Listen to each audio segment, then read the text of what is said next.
ये सक्सेस तब होगा जब लोग साथ में आएंगे, इलाके के लोग साथ देंगे। इलाके के लोगों को अगर वाकई लगता है कि हमारी कॉलोनी रेगुलाइज हो, ये अनऑथराइज का जो ठप्पा है ये ख़त्म हो। और कहीं ना कहीं ये भी बता दूं, सेंट्रल गवर्नमेंट नोटिफिकेशन जारी कर चुकी है। अरे वे नेता हैं, लेकिन नहीं, वो ऐसे मुद्दों पे बात ही नहीं करते। वो बात करते हैं तो सीलिंग, लोगों के धंधे बंद करवा रहे हैं, होटल सील करवा रहे हैं इंक्रोचमेंट के नाम पर। इंक्रोचमेंट तो हटा नहीं है, सबसे ज़्यादा इंक्रोचमेंट खुद करके बैठे हैं जो इंक्रोचमेंट की बात कर रहे हैं। आप दोस्तों, इस वक्त हमारे साथ में मौजूद हैं शहजाद अली, जिन्होंने अक्सर स्टे के खिलाफ, स्टे माफियाओं के खिलाफ, डेमोलिशन को लेकर यहाँ पर जो आवाज़ उठाई है। आज वो एक हाथ में एक लेटर लेके खड़े हुए हैं। आज जो क्या बताना चाह रहे हैं आज इस लेटर को लेके, शहजाद साहब आप क्या चीज़ है जो आप प्रधानमंत्री को देना चाह रहे हैं? सबसे पहले आप लोगों का बहुत शुक्रिया। देखिए, ये जो हमारी लड़ाई है, जो हम स्टे माफियाओं के खिलाफ लड़ रहे हैं, और अल्हम्दुलिल्लाह इतनी मजबूती से हम लड़ रहे हैं कि उसका रिजल्ट भी आ रहा है, कोर्ट में भी मैटर है। लेकिन आपको ये समझने की ज़रूरत है, जो ओखला की आवाम है ख़ास करके, ये लड़ाई हम जो इन स्टे माफियाओं के ख़िलाफ़ लड़ रहे हैं, इनके ख़िलाफ़ जो हम कार्रवाई कर रहे हैं, ये तो टेम्परेरी है। कुछ टाइम के लिए ये लोग शांत हो जाएंगे, क्योंकि हमारी जो कॉलोनी है, जो ओखला है, वो अनऑथराइज है, वो इर्रेगुलाइज कॉलोनी है, रेगुलाइज नहीं है। तो हमने क्या किया है, मैंने एक नई मुहिम शुरू की है। उस मुहिम को मैंने नाम दिया है कॉलोनी को रेगुलाइज कराने के लिए। हमारा इलाका अनऑथराइज है, तभी तो ये लोग फ़ायदा उठा के उसका कंप्लेंट करते हैं। अनऑथराइज इलाका है कि यहाँ कंस्ट्रक्शन हो रहा है, यहाँ ये बन रहा है, यहाँ बेसमेंट बन रहा है, यहाँ पे 6 बन रही है, 7 बन रही है, उसका ये फ़ायदा उठाते हैं। जब कॉलोनी रेगुलाइज हो जाएगी तो उसके बाद ये मसला ही ख़त्म हो जाएगा। ये स्टे माफिया भी दफन हो जाएंगे परमानेंट, और इलाका भी सेफ हो जाएगा। ऐसा होगा क्या? रेगुलाइज हो सकती है? तो मैंने एक ये रिप्रेजेंटेशन तैयार किया है, जो हमारे देश के वज़ीर आज़म हैं नरेंद्र भाई मोदी जी। तो प्रधानमंत्री को मैंने एक रिप्रेजेंटेशन, एक चिट्ठी लिखी है, और इसके साथ में मैं एक कैंपेन चला रहा हूँ पूरे इलाके के अंदर कि जो लोग चाहते हैं कि ये कॉलोनी रेगुलाइज हो वाकई, तो उन लोगों को कहीं ना कहीं कंट्रीब्यूशन तो देना पड़ेगा। एक ये मैंने पूरा फॉर्मेट तैयार किया है, जिसमें सीरियल वाइज नाम, मोबाइल नंबर, आधार नंबर और सिग्नेचर। तो हम क्या करेंगे कि इस सिग्नेचर अभियान के साथ जो अलग अलग कॉलोनी है, शाहीन बाग है, जसोला है, अबुल फजल है, गफ़ार मंजिल है, बटला हाउस है, जाकिर नगर है, जौहरी फार्म है, नूर नगर है, जितनी भी कॉलोनी ओखला के अंदर है, वहाँ से लोग हमारे साथ जो इस मुहिम में हिस्सा लेना चाहते हैं, जो चाहते हैं कि हमारा इलाका सेफ़ हो, हमारा इलाका रेगुलाइज हो, हमारा ओखला रेगुलाइज हो, तो वो इस जो हमारी ये मुहिम है, जो कैंपेन हम शुरू कर रहे हैं, इसमें वो हमारे साथ में हिस्सा लें, और अपने इलाके से, अपने अपने कॉलोनी से, अपने अपने गली से, मोहल्ले से वो लोग इसमें ज़्यादा से ज़्यादा सिग्नेचर करें, डिटेल इसमें भरें। उसके बाद हम क्या करेंगे, जब हमारे पास 1-8 लाख लोगों के सिग्नेचर, भाई देखिए, किसी भी मुद्दे को सरकार को भी तो दिखना चाहिए कि यहाँ की आवाम जागरूक है, वो चाहती है कि रेगुलाइज हो। ये उसका माध्यम है, ये जो बनाया है। भाई सर, हम चाहते हैं रेगुलाइज हो, लेकिन हमारा प्रोसेस क्या है, तरीका क्या है? जब सिग्नेचर, एक कैंपेन हम चलाएंगे, लोग इकट्ठा होंगे, सिग्नेचर करेंगे, अपनी अपनी डिटेल इसमें डालेंगे, तो कहीं ना कहीं एक आवाज़ बनेगी, बड़ी आवाज़ बनेगी, और उस आवाज़ को, उस सिग्नेचर को, बंडल जब बनेगा, लाख लोग साइन करें, 50,000 करें, 2 लाख करें, जितने ज़्यादा से ज़्यादा हो जाए। 7.5-8 लाख लोग रहते हैं यहाँ पे मोटा मोटी। तो अगर इसमें लाखों लोग सिग्नेचर करेंगे, तो मैं समझता हूँ ये हमारी जो मुहिम है, ये मेरी मुहिम नहीं है, ये सिर्फ शहजाद की नहीं है। शहजाद का इसमें ज़ाती कोई अकेले लेवल पे बेनिफिट नहीं है।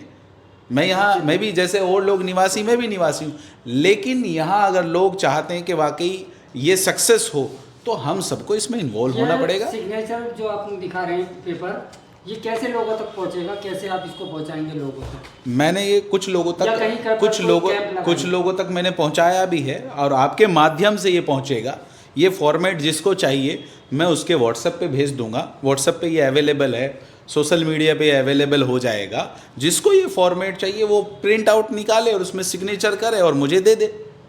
मैं उसको जगह भी बता दूंगा, ऑफिस का एड्रेस भी उसको हम बता देंगे। अगर वो ऑफिस पे आके देना चाहता है, मैं कोई प्रॉब्लम नहीं है उससे। भाई मैं तो ये चाहता हूँ किसी दिन आप एक सैटरडे संडे में छुट्टी के दिन इस सिग्नेचर कैंपेन को कहीं पर ऐसे कैंप लगाएं ताकि लोग इस वीडियो को देख में बताएं कि मतलब हम यहाँ पर सिग्नेचर कैंप लगा रहे हैं बिल्कुल। इस दिन। ये तो लोग आके ये तो काफ़ी अच्छा हो रहा है। ये आपका सुझाव अच्छा है और ये भी करेंगे हम। कहीं भी शाहीन बाग में कहीं भी रख लेंगे एक जगह, किसी भी पार्किंग में खुले स्पेस में एक टेबल लगा के, 2 टेबल लगा के वो भी करेंगे। लेकिन ये मुहिम हर उस आदमी की है जो चाहता है कि हमारा इलाका ऑथराइज्ड हो। ये जो अनऑथराइज का जो इस पर स्टैंप लगा हुआ है इलीगल का, ये हटे। क्या फायदा होगा ऑथराइज होने से? ऑथराइज होने से साहब मालिकाना हक मिल जाएगा आपको। नमस्ते जी, कहाँ गए? मालिकाना हक मिल जाएगा आपको। अगर कॉलोनी ऑथराइज होगी कि हम लड़ाई लड़ रहे हैं, हमारी लड़ाई क्या है? शगन तो कराओ। हमारी जो लड़ाई है वो अनऑथराइज के खिलाफ है, स्टे माफियाओं के खिलाफ है।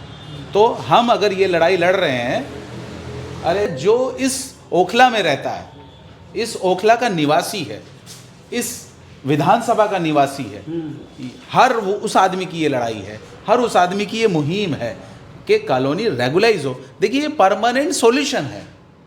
भाई स्टे माफिया कैसे पैदा हुआ?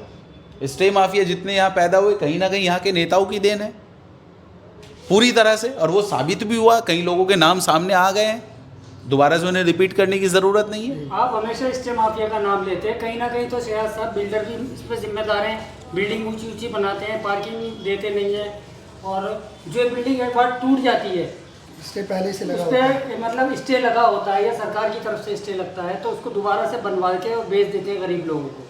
तो बिल्डरों के लिए देखिए मैंने मेरे आप किसी इंटरव्यू में देखिए मैंने बोला है, और फिर मैं आपके माध्यम से कह रहा हूँ, जिस तरह से स्टे माफिया वाला मुद्दा, लोगों के घर टूटे हैं तो वो फैमिली सामने आई, लड़ाई किसकी लड़ी जाएगी? लोग सामने तो आए। जो आपने पार्किंग की बात कही, कोई आदमी सामने तो आए कि मुझे पार्किंग लिख के दी, नहीं मिली, किसकी लड़ाई लड़ूं?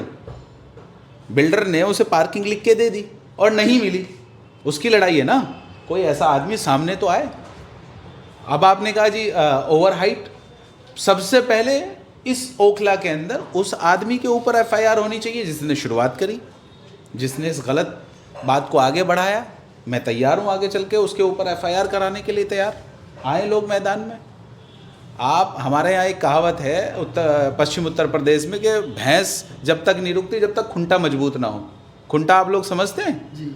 जहाँ भैंस को बांधते हैं। तो लड़ाई किसकी लड़ेंगे हम? अगर हमने बिल्डरों को बचा रहे हो कहीं ना कहीं, ये कहा जा रहा है आप बिल्डरों को बचा रहे हो। देखिए ये तो जितने मुंह उतनी बातें। मैं तो अभी भी बोल रहा हूँ उनके खिलाफ, लेकिन आप लड़ाई किसकी लड़ें? मैं किसकी लड़ाई लड़ूं जाके? कोई सामने तो आए कि मेरे साथ ये हुआ है कि फला बिल्डर ने मेरे साथ में गलत किया है कि मुझे पार्किंग लिख के दी और नहीं मिली, मुझे फ्लोर लिख के दिया, ये 3rd और मिला 5वां, और मुझे लिख के दिया अमाउंट इतना और ये हुआ। कोई बात तो सामने आए। नहीं, ये जैसे ये एक बात कि एक बार बिल्डिंग 1st 2nd तक टूट गई, सील हो गई, लेकिन वो बिल्डिंग फिर किसी तरीके से बिल्डर पैसा दे के बनवा लेते हैं, फिर वो बेच के चले जाते हैं, फिर टूटती है। इसमें बिल्कुल देखिए मैं कहूँगा जिस तरह से वहाँ वो मुरादी रोड पे जो हुआ है, जिसमें वो 22 फैमिली थी, जो वो बिल्डर मूसा उसका नाम है, मेरी तो कभी दुआ सलाम भी नहीं है। बिल्कुल मैं कहूँगा कि उसका पूरा दोष है इसमें, क्योंकि कोई भी चीज़ें एकदम नहीं होती। 6-7 साल लगे उसको, उसका पूरा दोष है इसमें। और उसका दोष ये है कि जब नोटिस अथॉरिटी भेजती है, एमसीडी भेजती है, कोई भी डिपार्टमेंट भेजता है, तो बिल्डर की जिम्मेदारी बनती है कि वो कोर्ट में जाए, उस लड़ाई को लड़े, और जिन लोगों को फैमिलीज़ को फ्लैट दिए गए कहीं ना कहीं वो सेफ़ हों, उसकी लड़ाई है। तो ये उसका पूरा दोष है, और इसके लिए भी मैं कह रहा हूँ कि उसके ऊपर कार्रवाई कब होगी?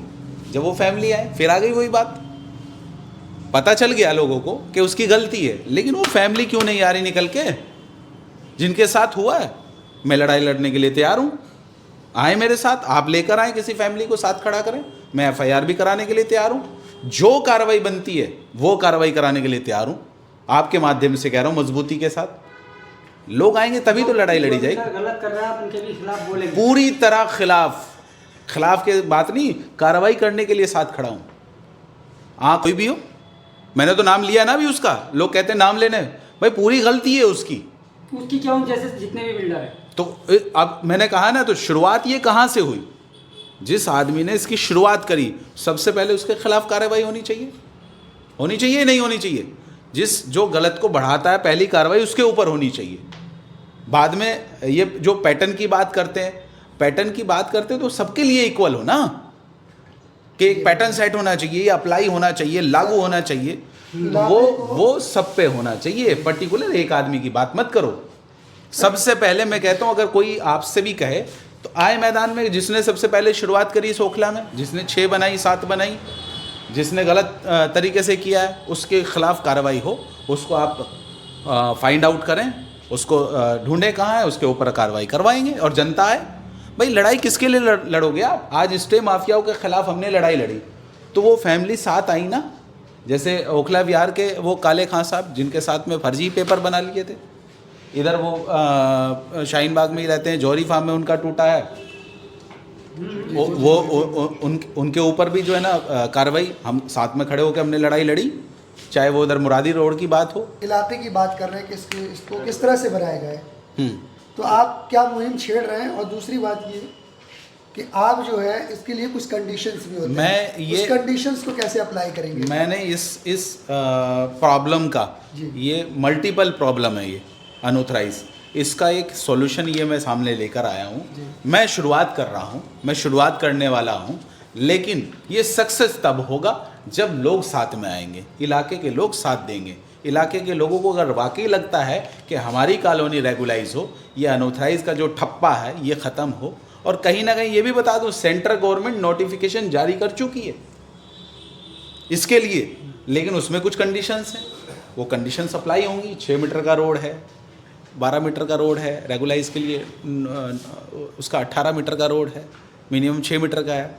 तो अब उसके लिए भी हमें भागदौड़ मेहनत करनी पड़ेगी। तो इसमें जितने ज़्यादा से ज़्यादा लोग इस मुहिम में हिस्सा लेंगे तो ये एक आवाज़ बनेगी, और जब ये पेपर हमारे पास इकट्ठे होंगे, एक बंडल बनेगा, उसको लेकर हम अपने एमपी के पास भी जाएंगे, जो हमारे लोकसभा एमपी मिनिस्टर भी हैं हर्ष मल्होत्रा जी, उसके बाद जो दिल्ली के एलजी साहब हैं सक्सेना साहब, उनके पास भी जाएंगे, और जो हमारे खट्टर साहब हैं जो मिनिस्ट्री ऑफ हाउसिंग के इस टाइम मिनिस्टर हैं, जिनके अंडर में ये डीडीए और पूरा सिस्टम आता है, उनके पास भी हम जाएंगे।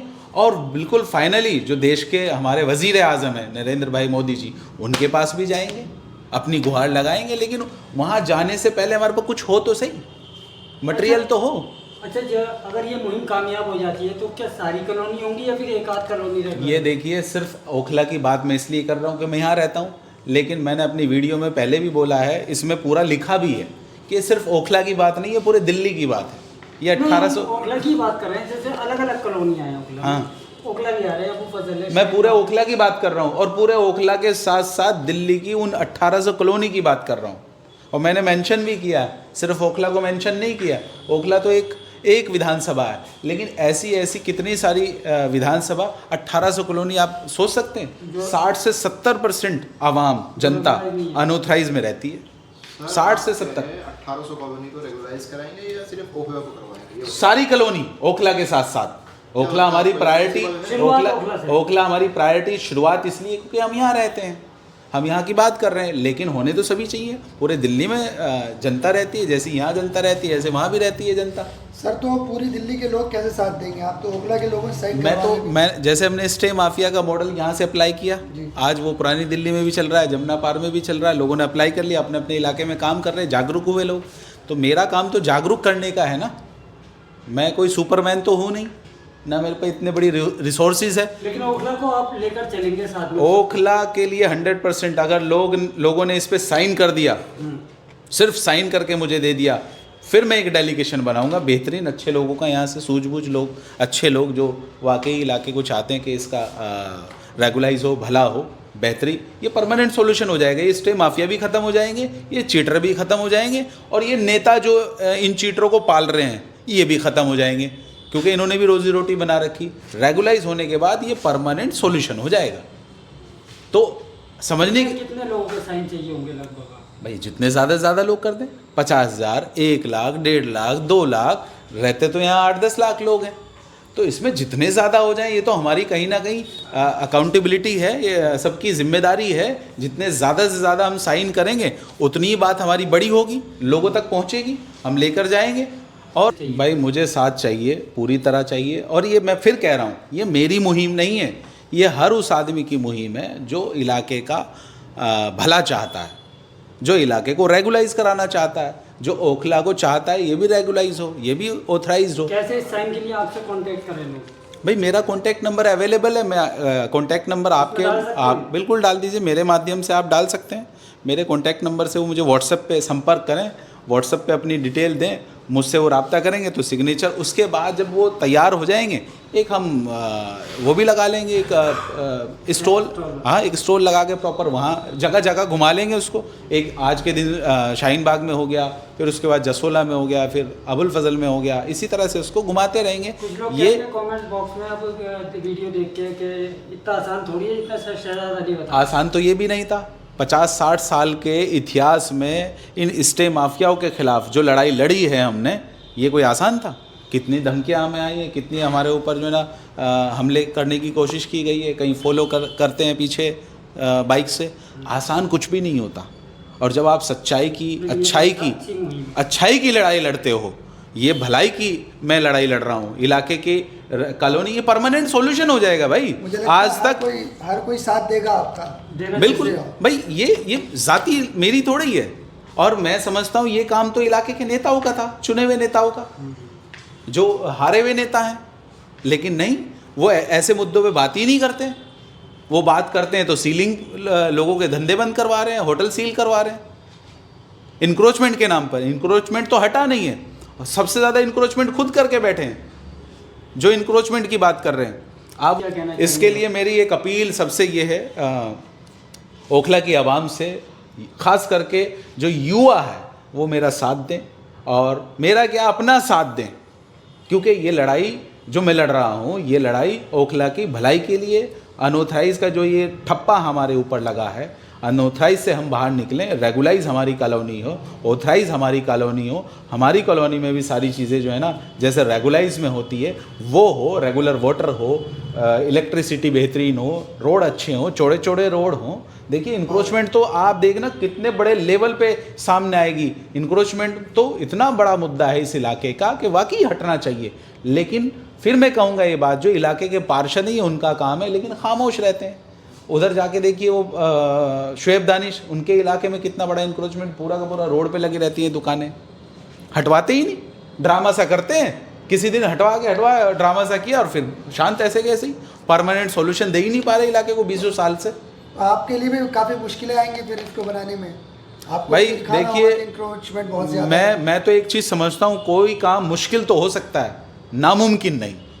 और मैं अपने काम में इतना ईमानदार हूँ और इतना मेहनती हूँ। इंशाल्लाह ये शुरुआत हो रही है, मुझे उम्मीद है कि एक दिन ये कारवां बनेगा और ये मसले का हल भी होगा इंशाल्लाह। ठीक है, बहुत शुक्रिया।